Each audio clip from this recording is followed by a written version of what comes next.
Well, good morning, everyone. I'd like to call the meeting of the CMAQ Project Selection Committee to order. As permitted by the Governor's Disaster Declaration of August 20th, 2021, the determination has been made that an in-person meeting is not practical or prudent for this committee. To ensure that the meeting is as transparent as possible, we posted the meeting materials approximately 1 week in advance. We'll provide a recording of this meeting linked on our website, and we'll take all votes by roll call. Elliot, can you do the call the roll? Sure. Darwin Burkhart. Here. Doug Ferguson. Present. Mayor Shelkey. Here.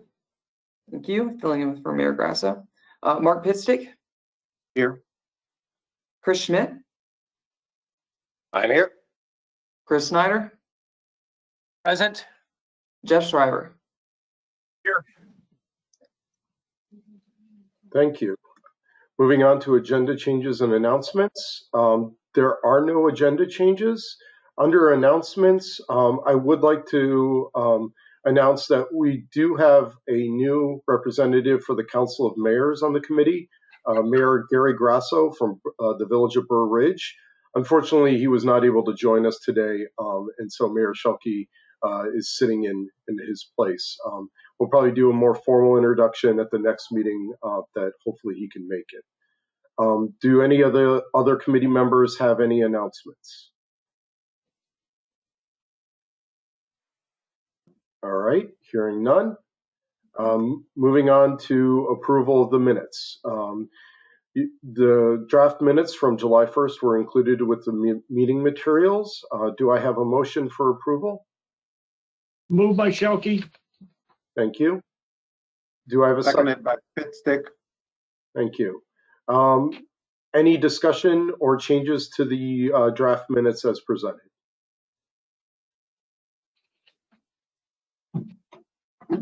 All right, hearing none. Elliot, can you do the roll call? Sure. Darwin Burkhart. Aye. Doug Ferguson. Aye. Mayor Shelkey. Aye. Mark Pitstick. Aye. Chris Schmidt. Aye. Chris Snyder. Aye. Jeff Schreiber. Aye. Thank you. All right, minutes are approved. Moving on to program monitoring. So as usual, the programming status sheets of both active and deferred projects were included in your meeting materials as an informational item. We also included the CMAQ programming summary and obligation goals. You will notice that obligations to date are quite down from in years past. Only $15.5 million has been obligated. I would like to kind of offer some insights onto that. One, we started the year with a negative 15 million balance due to previously obligated funds being deobligated, which kind of put us in a hole. We also have currently 74.2 million in AC status projects that are listed in the tip. Those projects have not started billing and therefore haven't been converted. So if those had been converted, we would have been at 89 million for the year in obligations. So this is concerning, and we are monitoring this. Staff will be increasing our role of trying to get project sponsors to get projects underway so that funds can move out of advanced construction status and into formal obligations. I would also like to add that staff has been working with IDOT central office staff to manage the CMAQ funds in the federal system. So with that, are there any questions from the committee? Doug, I have a question. It's Mark Pitstick. So we're close to the end of the fiscal year, right? So are we going to get a chunk here in the last month, or are we going to be way under and just roll that over and increase the obligation goal for next year, or what do we?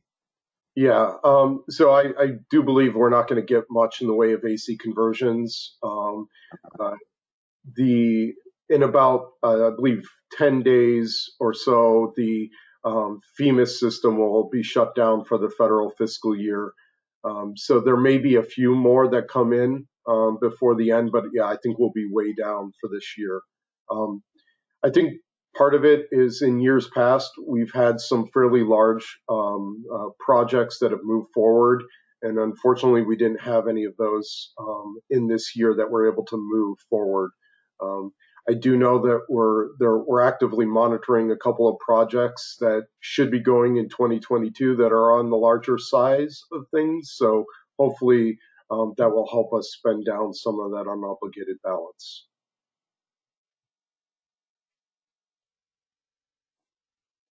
Doug, Okay. Chris Snyder, I know in the past, I thought with the unobligated balances, weren't there discussions of rescissions of those? I mean, is there anything like that that we're vulnerable to? I mean, and that's what we've been doing with IDOT Central Office is utilizing unobligated CMAQ funds to be flexed to other programs so that they can be utilized, and then funds will be restored into the CMAQ program at a later date as needed, thereby protecting the CMAQ funds from potential rescissions. I am unaware of any discussions at the federal level of any rescissions. I don't know, John Donovan, I believe you're on the call, if you've heard anything concerning federal rescissions at this point in time.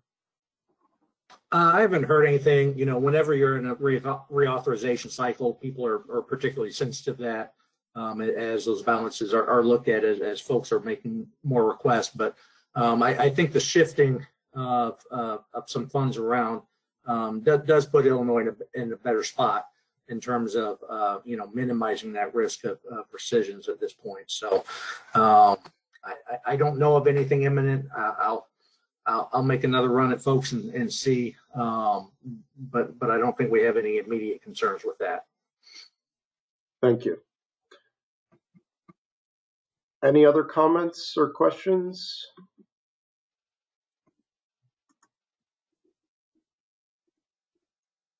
I would like to note, I just got a note from Keith Privet at CDOT that the State and Lake project is one of the projects that's in 2022 and is in the late stages of finalizing engineering. So that project is likely to go, which is of a sizable chunk. So that's always positive. All right, if there are no other comments or questions, we'll move on to item 5.0, project changes. Elliot, you want to handle these? Yeah, thank you, Doug.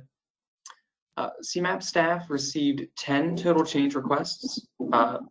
4 of these were eligible for administrative modification, and the staff processed these requests and approved each. A summary of these requests is included in the project change request memo. The remaining 6 requests are presented to the committee for consideration.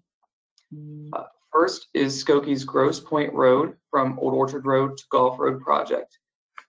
Project currently has $446,000 CMAQ deferred for construction. The sponsor is requesting to reinstate this for 2022. Phase 2 engineering is complete and right-of-way acquisition is in progress. Staff recommends the approval of this request. Next is Mount Prospect's Rand Central Mount Prospect Road Intersections project. It's approved for $421,840 CMAQ for Phase 2 engineering in 2021, which is in advanced construction.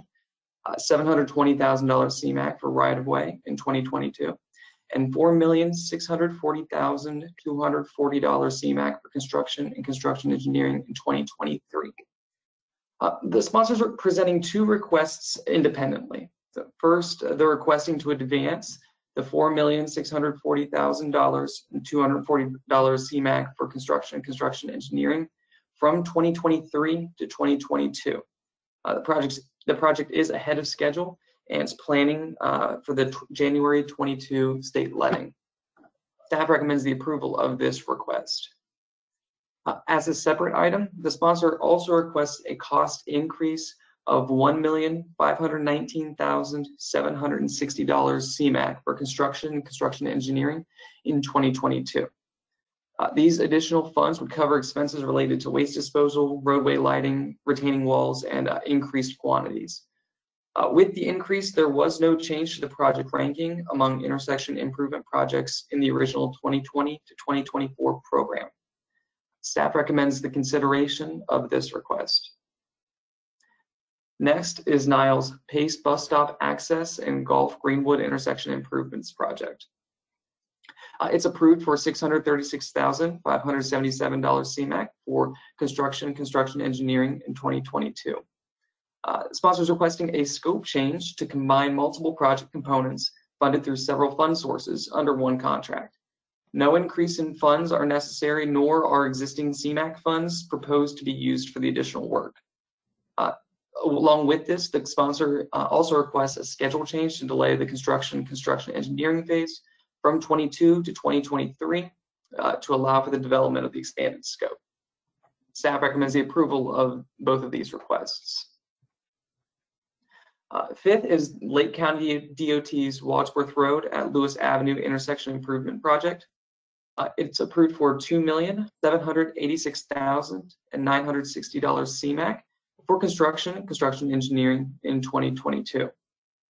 Sponsors requesting a scope change to remove an eastbound to southbound turn lane from the design due to right-of-way and operational constraints associated with the Waukegan Airport adjacent to the project.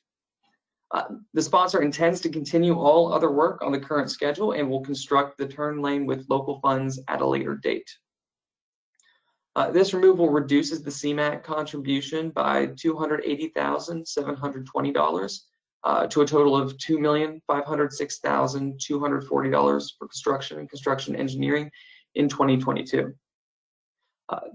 All these changes result in an annualized cost of emissions benefit of $10,088 per kilogram of VOC removed, which drops the project to number 8 of intersection improvement projects in the original 2018 to 2022 recommended program, which is also below 1 unselected project.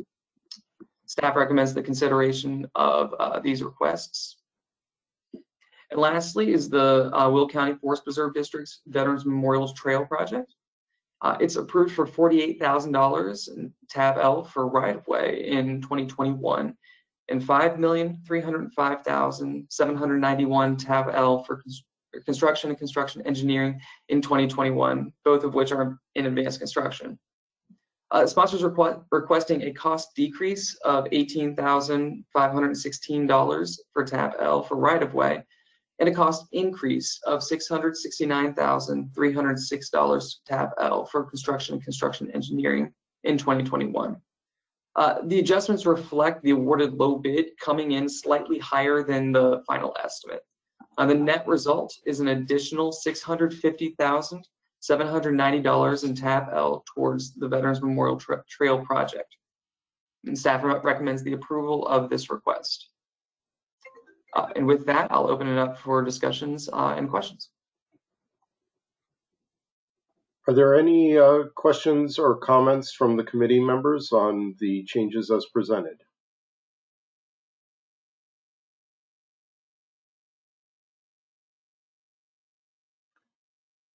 All right, well, hearing none, do we have a motion for approval of the changes as recommended by staff?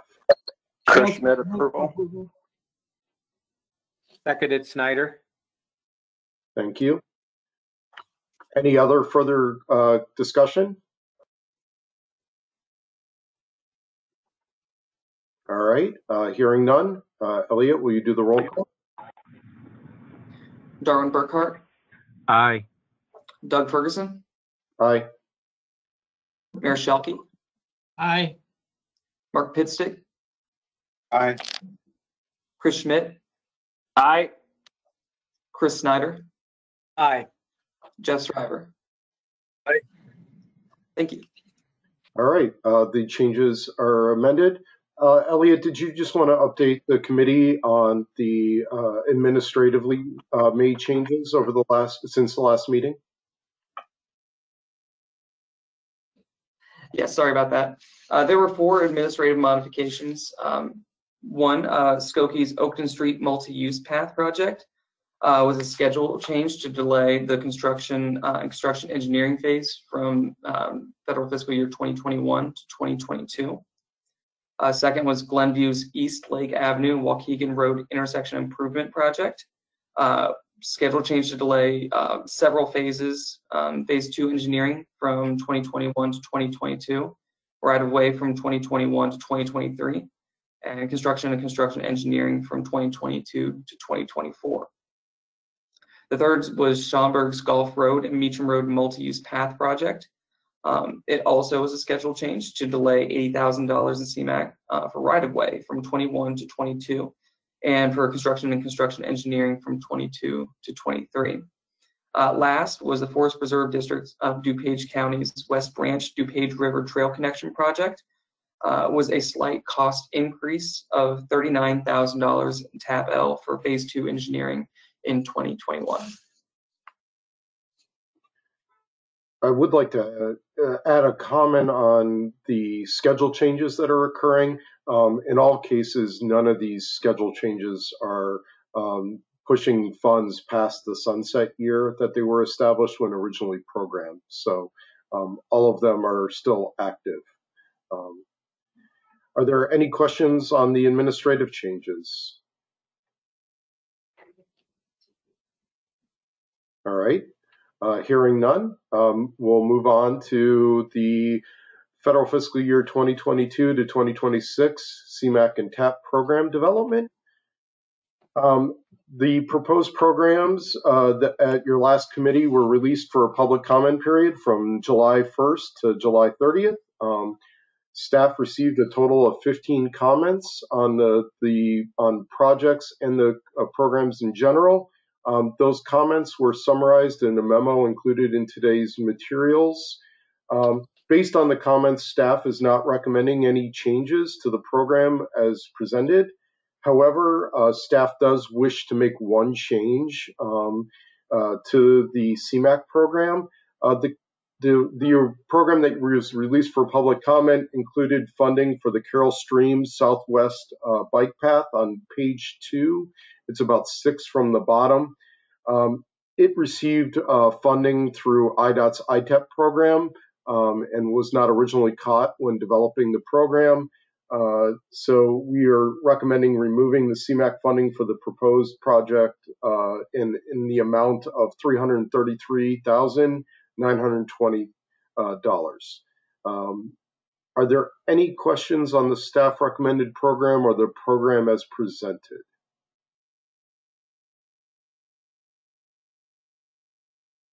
I have a comment. I'm going to approve this, but I just wanted to maybe make a point looking at the program. Something kind of jumped out to me that if you look at the funded projects, almost 50%, not quite, almost 50% of the projects didn't even get a score of 45 or better.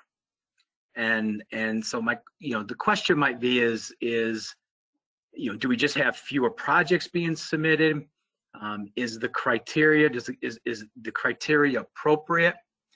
2 of the largest funded projects actually had the worst score for cost effectiveness, which that seems intuitive, but again, it just jumped out at me. And the other thing is, there was only a single intersection improvement project funded and only a handful submitted. So maybe a charge of this committee, if there's interest, might be to look at the criteria for submitting a project and whether we're still continuing to get the number of projects and quality projects submitted, and whether we have any concerns with funding a project that doesn't even score 40 points and throwing 40 million at it or 30 million. So again, I'm going to support the program. but it's just something that I noticed looking through it. And maybe it's something we want to just look at and see if there's any trend here, or are we seeing, especially on the highway side with the requirements for some of the, commitment to engineering up front, whether we're just seeing fewer and fewer submittals. Yeah, I do think that that's something we can definitely take a look at over the next year as we prepare for the next call for projects. So staff can, at the next meeting, we'll probably have a item on the agenda, kind of like a recap of the program and discussion of potential changes that we want to investigate. So this can definitely be included as part of that.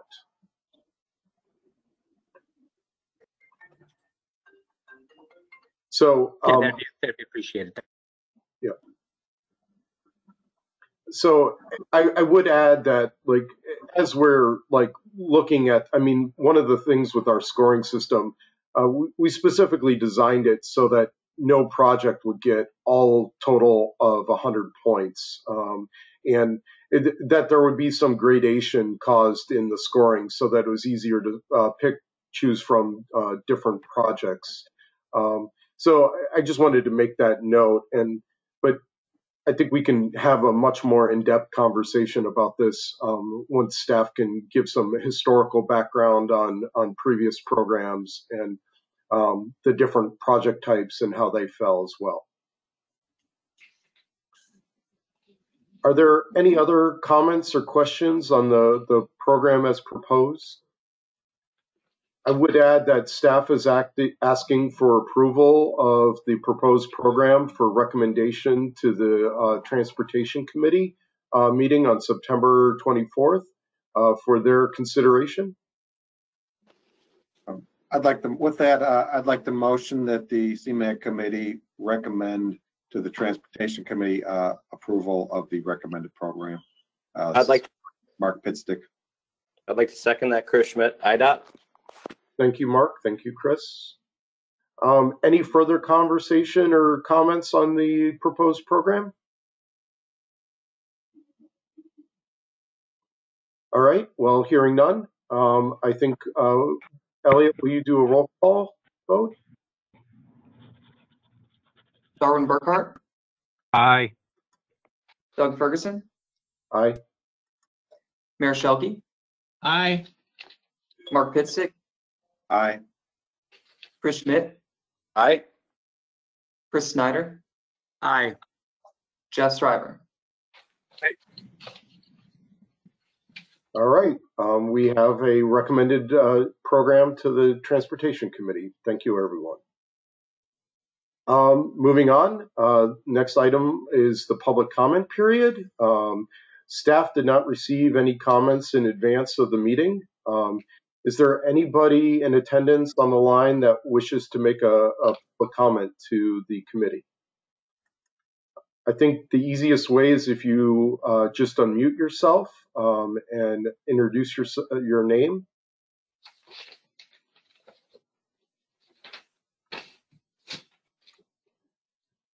Well, I'm not seeing anybody unmuting themselves, so I don't think there's any public comment. Moving along, the next meeting is scheduled for Thursday, October 28th at 11 a.m. And other business. Is there any other business that members of the committee wish to bring forward?